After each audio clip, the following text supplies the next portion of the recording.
Capítulo 7. Hágase tu voluntad. Hágase tu voluntad y no la mía. Lucas 22, 42.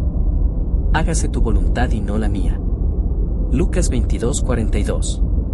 Padre, si es tu voluntad, aparta de mí esta copa, pero no se haga mi voluntad, sino la tuya. Mateo 26 horas y 42 minutos, pero no sea lo que yo quiero, sino lo que quieres tú. Marcos 14, 36.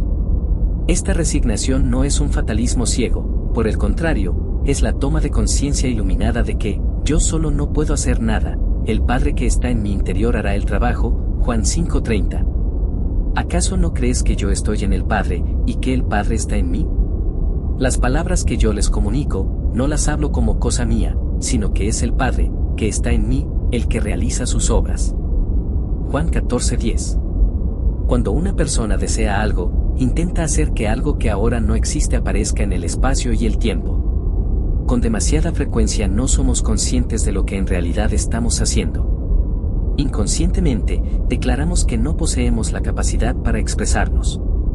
Basamos nuestro deseo en la esperanza de adquirir las capacidades necesarias en el futuro. Yo no soy, pero seré. Las personas no se dan cuenta de que la conciencia es el Padre que realiza el trabajo, de modo que intentan expresar aquello que no son conscientes de ser. Estos esfuerzos están condenados al fracaso, solo el presente se expresa. A menos que yo sea consciente de ser aquello que busco, no lo encontraré. Dios, tu conciencia, es la sustancia y la plenitud de todo. La voluntad de Dios es el reconocimiento de lo que es, no de lo que será. En lugar de ver esta frase como, hágase tu voluntad, debes verla como, se hace tu voluntad. Las obras están acabadas. El principio por el cual todas las cosas se hacen visibles es eterno. Lo que los ojos no han visto, lo que los oídos no han oído, lo que no ha entrado en los corazones de los hombres, eso preparó Dios para los que le aman. 1 Corintios 2, 9-10. Cuando un escultor observa una pieza de mármol sin forma, ve, enterrada dentro de esa masa informe, su obra de arte acabada. El escultor, en lugar de hacer su obra maestra, simplemente la revela retirando las partes del mármol que ocultan su idea. Esto mismo es aplicable a ti. En tu conciencia informe está enterrado todo lo que vas a concebir que eres. El reconocimiento de esta verdad te transformará y dejarás de ser un trabajador inexperto que intenta serlo para convertirte en un gran artista que reconoce que lo es. Tu afirmación de que ahora eres aquello que quieres ser retirará el velo de oscuridad humana y revelará tu afirmación a la perfección, yo soy eso. La voluntad de Dios fue expresada en las palabras de la viuda, todo está bien. La voluntad del hombre habría sido, todo irá bien. Afirmar que, me pondré bien, es decir, estoy enfermo. Dios, el ahora eterno, no es imitado mediante las palabras o la repetición vana. Dios encarna continuamente lo que es. Así pues, la resignación de Jesús, que se hizo igual a Dios, estaba dejando de ser un reconocimiento de una carencia, lo cual indica el futuro con, yo seré, para ser un reconocimiento de la provisión al afirmar, yo soy eso, ya está hecho, gracias Padre. Ahora verás la sabiduría que hay en las palabras del profeta cuando afirma, deja que el débil diga, yo soy fuerte. Job 3,10. El ser humano, en su ceguera, no seguirá el consejo del profeta, continuará declarando que es débil, pobre, desdichado y todas las otras expresiones indeseables de las que está intentando liberarse al afirmar, ignorantemente, que se liberará de estas características en la expectativa del futuro. Estos pensamientos son un obstáculo para la única ley que podrá liberarlo jamás. Solo hay una puerta por la cual puede entrar en tu mundo aquello que buscas. Yo soy la puerta. Juan 10:9.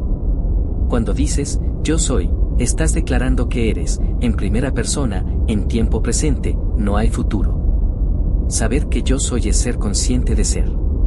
La conciencia es la única puerta. A menos que seas consciente de ser aquello que buscas, buscarás en vano. Si juzgas por las apariencias, continuarás estando esclavizado por la evidencia de tus sentidos. Para romper este hechizo hipnótico de los sentidos, se te dice, entra en tu interior y cierra la puerta. Pero tú, cuando te pongas a orar, entra en tu cuarto, cierra la puerta y ora a tu Padre, que está en lo secreto.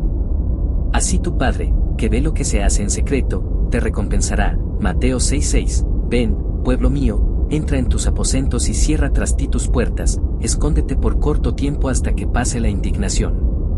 Isaías 26 horas y 20 minutos, luego entra y cierra la puerta detrás de ti y de tus hijos, 2 Reyes 4:4, y entrando, cerró la puerta tras ambos y oró al Señor, 2 Reyes 4:33. La puerta de los sentidos debe estar bien cerrada para que tu nueva afirmación pueda ser honrada. Cerrar la puerta de los sentidos no es tan difícil como parece al principio. Se hace sin esfuerzo. Es imposible servir a 2 maestros al mismo tiempo. Mateo 6:24, Lucas 16:13. El maestro al que el hombre sirve es aquel que es consciente de ser. Yo soy el Señor y el maestro de aquello que soy consciente de ser. No me supone ningún esfuerzo crear pobreza si soy consciente de ser pobre. Mi sirviente, la pobreza, está obligado a seguirme, la conciencia de pobreza, mientras yo soy, el Señor, consciente de ser pobre. En lugar de luchar contra la evidencia de los sentidos, declara que eres aquello que deseas ser. Cuando pones tu atención en esta declaración, las puertas de los sentidos se cierran automáticamente ante tu antiguo maestro, aquello que eras consciente de ser. Cuando te pierdes en el sentimiento de ser, aquello que ahora estás declarando que es verdad acerca de ti, las puertas de los sentidos se vuelven a abrir, revelando que tu mundo es la expresión perfecta de eso que eres consciente de ser. Sigamos el ejemplo de Jesús, que, como hombre, se dio cuenta de que él no podía hacer nada por cambiar su imagen de carencia. Cerró la puerta de sus sentidos ante su problema y acudió a su Padre, aquel para el que todas las cosas son posibles. Mateo 19:26, Marcos 9:23, 10, 27, 14:36, Lucas 18:27, Hechos 8:37. Habiendo negado la evidencia de sus sentidos, él declaró que era todo lo que, un instante antes, sus sentidos le habían dicho que no era. Sabiendo que la conciencia expresa su semejanza en la tierra, Jesús permaneció en la conciencia declarada hasta que se abrieron las puertas, sus sentidos, y confirmaron el gobierno del Señor. Recuerda, el yo soy es el Señor de todas las cosas. Nunca vuelvas a utilizar la voluntad humana que declara, yo seré. Debes ser tan entregado como Jesús y declarar, yo soy eso.